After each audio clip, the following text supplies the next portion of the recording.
Welcome. Which word will appear fourth in the dictionaries? 4 வார்த்தை கொடுத்துருக்காங்க. இந்த 4 வார்த்தையில் ஃபஸ்ட்டு, செகண்ட், தேர்ட், ஃபோர்த் நம்ம லைனை கண்டுபிடிக்கணும். அப்படி கண்டுபிடிக்கும் போது ஃபோர்த் என்ன வரும்? இதுதான் நமக்கு ஆன்சர்ஸ்.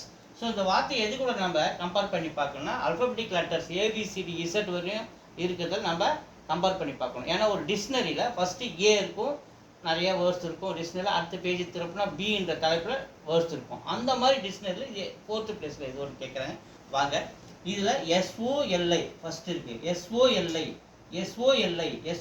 4 இருக்குது. அப்போ அதுக்கு அடுத்த லெட்டர் நம்ம பார்ப்போம். டி இருக்குது, இங்கே எல் இருக்குது, இங்கே டி இருக்குது, இங்கே டி இருக்குது. டி இருக்கு இல்லையா?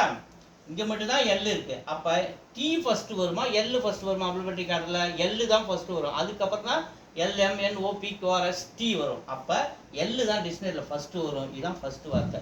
அடுத்து நம்ம second plus, third plus, fourth plus பார்ப்போம். ஸோ இங்கே டீக்கு அப்புறம் இங்கே அடுத்து என்ன இருக்குது? ஏ இருக்குது. ஸோ இங்கே டீக்கு அப்புறம் இங்கேயும் ஏ இருக்குது. இங்கே டீக்கு அப்புறம் யூ இருக்குது. ஸோ ஏ ஃபஸ்ட்டு வருமா யூ ஃபஸ்ட்டு வருமானு பார்த்தா ஏ தான் ஃபஸ்ட்டு வரும். ஏ 2 இருக்கு இல்லையா? இப்போ இது ரெண்டையும் நம்ம எடுத்துக்கணும். ஏவுக்கு அப்புறம் ஐ இருக்குது, ஏவுக்கு அப்புறம் ஆர் இருக்குது. ஸோ அல்ஃபபெட்டிக்கில் ஐ ஃபஸ்ட்டு வருமா ஆர் ஃபஸ்ட்டு வருமா? ஐ தான் ஃபஸ்ட்டு வரும்.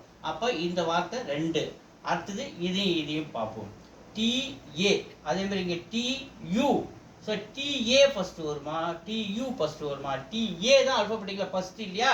யூ வந்து கடைசியாக வரும். அப்போ இது தேர்டு வேர்டு, ஆட்டோமேட்டிக்காக இது ஃபோர்த் வேர்டு. நமக்கு என்ன கேட்குறாங்க? ஃபோர்த் வேர்டு இந்த dictionary. D is the answer.